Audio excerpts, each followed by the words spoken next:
UP की सत्ता सियासत में टोटकों का, अंधविश्वास का बोलबाला रहा है। चाहे कालिदास मार्ग का अपशगुन बंगला हो या फिर नोएडा में मुख्यमंत्रियों के जाने का मामला हो, तमाम किंवदंतियां, कई अंधविश्वास जुड़े रहे हैं। और इसी कड़ी में ताजी तरीन किंवदंती जुड़ी है मध्य प्रदेश के गवर्नर के पद को लेकर और उत्तर प्रदेश के नेताओं को लेकर। दरअसल हाल में ही दिग्गज बीजेपी के नेता और मध्य प्रदेश के गवर्नर लालजी टंडन का निधन हुआ, तो एक संयोग सामने आया, उसकी चर्चा हुई कि इससे पहले पूर्व मुख्यमंत्री उत्तर प्रदेश के रामप्रकाश गुप्ता हुआ करते थे, 2003 में मध्य प्रदेश के गवर्नर बनाए गए, लेकिन ठीक एक साल में उनकी मृत्यु हो गई गवर्नर रहते हुए। उसके बाद कांग्रेस की जब यूपीए सरकार आई तो 2011 में राम नरेश यादव, वो भी उत्तर प्रदेश के पूर्व मुख्यमंत्री थे, उन्हें मध्य प्रदेश का गवर्नर बनाया गया। हालांकि 5 साल 2016 में उन्होंने अपना कार्यकाल तो गवर्नर का पूरा कर लिया मध्य प्रदेश के, लेकिन कार्यवाहक गवर्नर के तौर पर काम कर रहे थे, इसी बीच उनका भी निधन हो गया। और अब लालजी टंडन जो 20 जुलाई 1999 को मध्य प्रदेश के गवर्नर बने थे, ठीक एक साल बाद 21 जुलाई 2020 को उनका निधन हो गया, देहांत हो गया। इसके बाद एक बात चल निकली, किंवदंती चल निकली कि क्या मध्य प्रदेश के गवर्नर का पद उत्तर प्रदेश के नेताओं के लिए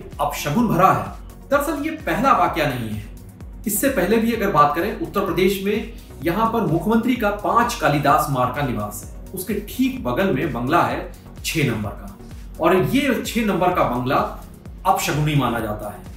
इसे लेकर बड़ा हॉन्टेड माना जाता है, इसे लेकर कई कहानियां रही। कहा जाता है कि जब अमर सिंह यहाँ पर मुलायम सिंह मुख्यमंत्री हुआ करते थे, अमर सिंह बगलगीर थे, उनके सिपह सालार थे, सारी सलाहें उन्हें दिया करते थे। इसी बंगले में रहने के दौरान मनमुटाव हुआ और उन्हें अपने पद से हटना पड़ा, उन्हें पार्टी से भी मुलायम सिंह यादव ने निकाल दिया। अखिलेश राज में जावेद आब्दी यहाँ पर रहने आए, राज्य मंत्री का दर्जा मिला, प्रदूषण नियंत्रण बोर्ड के चेयरमैन बने, लेकिन वो काफी अखिलेश यादव के भरोसेमंद थे, लेकिन बाद में भ्रष्टाचार के आरोप में उन्हें भी निकाला गया। मायावती के दौर में बाबू सिंह कुशवाहा इसमें रहे, एनआरएचएम घोटाले की आंच उन पर आई, सीमो मर्डर केस की उनकी आंच आई और उन्हें जेल भी जाना पड़ा। तो चाहे बाबू सिंह कुशवाहा हो, नसीमुद्दीन सिद्दीकी हो, वो पार्टी से भी निकाले गए। और इसके बाद ये सिलसिला अखिलेश यादव में भी चलता हुआ दिखाई दिया और एक तरीके से इस बंगले में रहने को लेकर बड़े दहशत होने लगी। वकार अहमद शाह, वो भी मंत्री थे, कैबिनेट मंत्री अखिलेश यादव की सरकार में, इस बंगले में रहने आए, लेकिन कुछ ही दिनों बाद उनकी तबीयत खराब हुई और वो बिस्तर पर ऐसे वहां पर पहुंचे कि फिर वो कभी बिस्तर से उठ नहीं पाए, बाद में उनका देहांत हो गया। तो इस बंगले को लेकर, 6 नंबर को लेकर कई डर पैदा हो गया और तमाम नेता यहाँ पर आने से बचने लगे। हालांकि योगी राज में एसपी सिंह बघेल पशुधन मंत्री बने हुए थे, तब उन्होंने पूजा पाठ कराया और हिम्मत दिखाई, उन्होंने कहा कि वो इस बंगले में रहेंगे।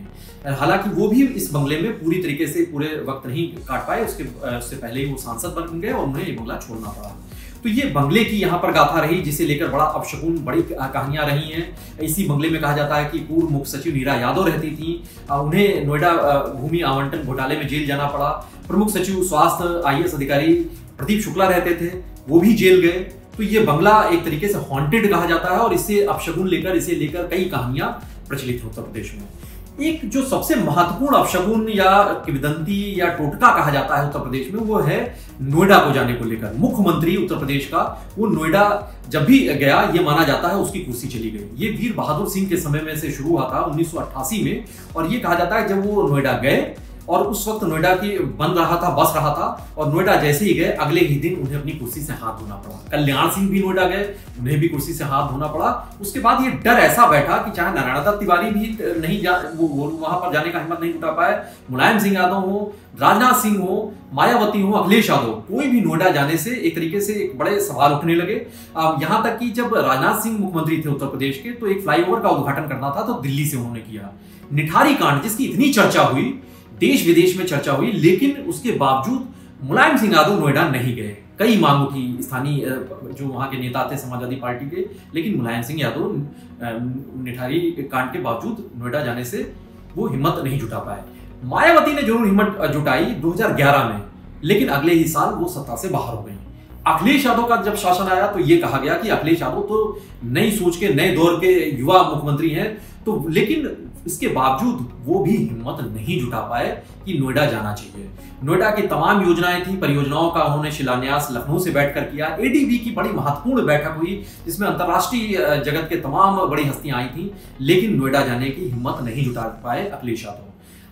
खुद मुख्यमंत्री योगी आदित्यनाथ ने बीड़ा उठाया और इस जो यहाँ पर अपशगुन था, टोटका था, इसे तोड़ते हुए वो वहां पर पहुंचे, मेट्रो का उद्घाटन में शामिल हुए। उसके बाद लगातार उनका सिलसिला नोएडा जाने का जारी रहा।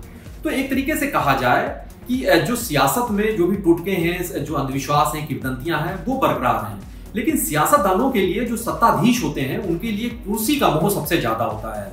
एन केन प्रकारेण साम दाम दंड भेद हो, ताम झाम हो, कोई भी उठापटक हो, किसी भी तिकड़म से कुर्सी को कायम रखना चाहते हैं। और शायद यही वजह है, उस कुर्सी के लिए उसके राह में अगर कोई बाधा बनता है, कोई टोटका, कोई अंधविश्वास, कोई दकियानूसी परंपरा, तो वो उसको तोड़ने का हिम्मत नहीं जुटा पाते हैं।